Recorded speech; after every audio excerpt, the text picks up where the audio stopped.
Well, hey there, gamers. It's Carputing, and today we're going to be unboxing QA1 5221 rear control arms for 79 to 04 Ford Mustangs.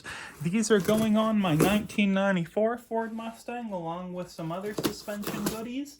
And this is not going to be a review of them so much of the performance, just an unboxing, see how they look like, see the quality, initial thoughts and impressions.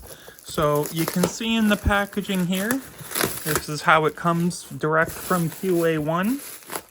We've got some nice packed foam.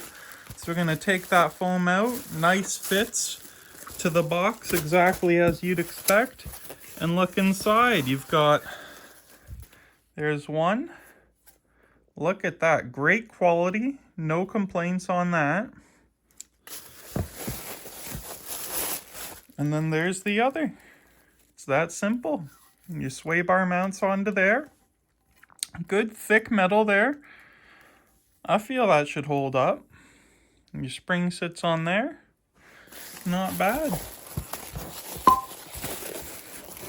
Alright, that's a simple unboxing of the QA1 5221 rear control arms. They're the lowers. Just get a polyurethane bushings in them. See, greasable. So, good looking product. Very happy with that. Alright, thanks for watching, gamers.